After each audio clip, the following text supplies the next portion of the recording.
ಇವತ್ತಿನ ವಿಡಿಯೋದಲ್ಲಿ ನಿಮಗೆ ಆಧಾರ್ ರಿವ್ಯಾಲಿಡ್ ಹೇಗೆ ಮಾಡೋದನ್ನ ತಿಳಿಸ್ಕೊಡ್ತೀನಿ. ಫಸ್ಟ್ ನೀವು ಗೂಗಲ್ ಕ್ರೋಮಲ್ಲಿ USMS ಲಾಗಿನ್ ಅನ್ನೋದನ್ನ ಟೈಪ್ ಮಾಡಿ. ಅದಾದ್ಮೇಲೆ USMS ಲಾಗಿನ್ ಆಗಿ USMS ಲಾಗಿನ್ ಆದ್ಮೇಲೆ ಆ ಪೇಜಲ್ಲಿ ಸ್ಟೂಡೆಂಟ್ ಅನ್ನುವಂಥದ್ದು ಕಾಣಿಸುತ್ತೆ ಮೆನು. ಆ ಸ್ಟೂಡೆಂಟ್ ಮೆನು ಮೇಲೆ ಕ್ಲಿಕ್ ಮಾಡಿದಾಗ ನಿಮಗೆ ರಿಜಿಸ್ಟರ್ ನಂಬರ್ ಕೇಳುತ್ತೆ. ನಿಮ್ಮ ರಿಜಿಸ್ಟರ್ ನಂಬರ್ನ ಎಂಟ್ರಿ ಮಾಡಿ.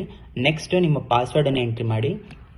ಅದಾದ್ಮೇಲೆ ನೀವು ಕ್ಯಾಪ್ಚನ ಎಂಟ್ರಿ ಮಾಡಿ ಲಾಗಿನ್ ಕೊಡಿ. ಲಾಗಿನ್ ಕೊಟ್ಟಾದ್ಮೇಲೆ ನಿಮಗೆ ನಿಮ್ಮ ಒಂದು USMS ಲಾಗಿನ್ ಓಪನ್ ಆಗುತ್ತೆ. ಅದಾದ್ಮೇಲೆ ಅಲ್ಲಿ ನಿಮ್ಮ ರೈಟ್ ಸೈಡ್ ಅಲ್ಲಿ 3 ಡಾಟ್ಸ್ ಕಾಣಿಸುತ್ತೆ. ಅದ್ರ ಮೇಲೆ ಕ್ಲಿಕ್ ಮಾಡಿದಾಗ 3 ಆಪ್ಷನ್ಸ್ ಬರುತ್ತೆ. ಎರಡನೇ ಆಪ್ಷನ್ ಮ್ಯಾನೇಜ್ ಪ್ರೊಫೈಲ್ ಅಂತ ಬರುತ್ತೆ. ಮ್ಯಾನೇಜ್ ಪ್ರೊಫೈಲ್ ಮೇಲೆ ಕ್ಲಿಕ್ ಮಾಡಿ. ಮ್ಯಾನೇಜ್ ಪ್ರೊಫೈಲ್ ಮೇಲೆ ಕ್ಲಿಕ್ ಮಾಡಿದಾಗ ನಿಮಗೆ ರಿವ್ಯಾಲಿಡೇಷನ್ ಆಧಾರ್ ಅನ್ನೋ ಒಂದು ಬಾಕ್ಸ್ ಓಪನ್ ಆಗುತ್ತೆ.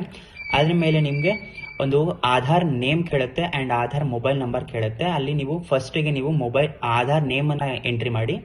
ನೆಕ್ಸ್ಟ್ ಮೊಬೈಲ್ ನಂಬರ್ ಅನ್ನ ಎಂಟ್ರಿ ಮಾಡಿ. ಅದು ನೆಕ್ಸ್ಟ್ ವ್ಯಾಲಿಡೇಟ್ ಅನ್ನೋ ಒಂದು ಆಪ್ಷನ್ ಬರುತ್ತೆ. ಅಲ್ಲಿ ಕ್ಲಿಕ್ ಮಾಡಿದಾಗ ನಿಮಗೆ EKYC ಪೇಜ್ ಓಪನ್ ಆಗುತ್ತೆ. ಅಲ್ಲಿ ಫಸ್ಟ್ ನೀವು ಆಧಾರ್ ನಂಬರ್ ಅನ್ನ ಎಂಟ್ರಿ ಮಾಡಿ.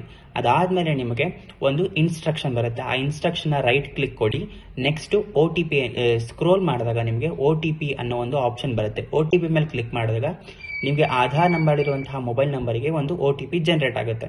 ಆ OTP ಜನರೇಟ್ ಆದ್ಮೇಲೆ ನಿಮಗೆ OTP ನ ಅಲ್ಲಿ ಎಂಟರ್ ಮಾಡಿ.